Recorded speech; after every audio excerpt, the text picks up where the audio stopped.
Bon, ok, ben tu vas pas me dire ça. Florian Paquin, vidéo YouTube. Ensemble, on a déjà fait la critique d'un spectacle de Cœur de pirate. Ah oui, c'est vrai. Oui, on a parlé aussi de ton cancer de la prostate ensemble sur ma chaîne YouTube. Oui. Puis tu nous as donné aussi tes conseils de vie dans le parc Belle-Rive, on se souviendra. Ah oui, c'est vrai, ouais. Mais là, dans le fond, je veux savoir, toi, en tant que gars qui a vécu des choses similaires à ce qu'il y a dans le film Maria Chapdelaine, qui est donc, c'est la 3e fois qu'on fait un film, ou 4e fois qu'on fait un film Maria Chapdelaine, en tout cas au Québec. C'est le roman culte de, c'est Louis Aymon, je pense, oui, c'est l'auteur. ça, c'est Louis Aymon. Un Français qui habitait au Québec. Les années 1910 à peu près. 1910. Donc, oui. bon, l'histoire de Maria Chapdelaine se passe au Saguenay. Tout a vécu donc en Abitibi, c'est ça? Comment est-ce que tu trouvais que le film était crédible? Comment tu as vécu ça? Oui, je trouve que le film était crédible, particulièrement ce que ma mère, parce que moi je suis le dernier de 8 là, ce que ma mère nous racontait, oui, c'était crédible, arriver sur une terre en bois de boue, comme il disait dans le temps, couper des arbres, se faire une maison, quoique dans Maria Chapdelaine, on arrive, la maison est déjà faite, là. Surtout que le monsieur, le père, il avait déjà fait 3 autres paroisses. Exact, c'est qu'il n'est pas capable d'arrêter de faire des terres. Il n'est pas capable d'arrêter de travailler. De faire de la terre. Ouais. Mais mes parents, quand ils sont arrivés là, ils ont fait une terre, avec d'autres qui sont arrivés aussi sur le train, parce que c'est à cause du train, le Transcanadien, en fait, qui ont ouvert l'Abitibi. Puis la Reine, le fameux village de la Reine, et le fameux...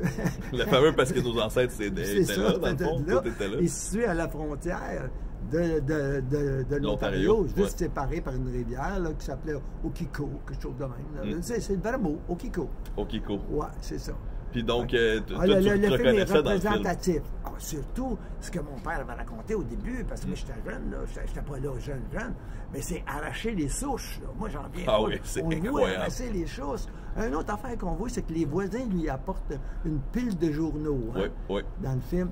Mais ça m'a rappelé que ma mère racontait que l'automne, quand il arrivait, s'il y avait bien des journaux, il tapissait le mur avec des journaux pour empêcher les infiltrations d'air. Pour isoler, dans le fond, il savait du papier pour isoler l'hiver. Du papier, c'était un bon isolant. Je ne sais pas combien d'épaisseur qu'il mettait, mais il tapissait avec de la colle. C'est bien facile. Tu mets de la farine et de l'eau, puis ça fait une bonne colle. Voilà.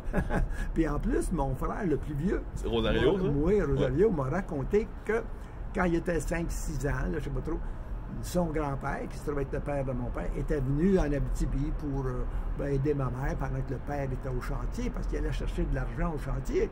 Alors, il avait montré, il avait appris à lire sur les journaux qui tapissaient la pièce. C'est incroyable. Donc, l'isolant pour l'hiver sert aussi de... Ça aussi servait d'école. D'accès au savoir pour les jeunes de l'Abitibi. Oui, c'est bien dit, ça, d'accès au savoir. Oui, c'est bien dit, ça, c'est ça. Moi ma citation préférée de tout le film, c'est... tu sais, il y a un gars qui vient les aider à travailler la terre, là, qui est comme un ami de la famille, un contacteur privé, là, un gars, on dit. Oui, exact, 5 piastres par semaine, puis il est logé nourri pour boucher sa... Mais moi, au meilleur moment, c'est quand, lui, à la fin, il s'assoit, puis il mange le repas familial que la mère a préparé, tu sais, la mère typique là, du francophone de ces années-là, tu sais. Puis là, il trouve ça tellement bon, puis il dit, j'en reviens pas comment c'est bon, j'en reviens pas comment c'est bon. Puis tu sais, on comprend, là, il vient de travailler, tu sais, à faire arracher un arbre, puis il a fait du sport, il a faim, puis il dit, c'est donc mais bon, puis il finit, puis il dit, on va dire comme ils disent dans les bonnes places, c'est délicieux.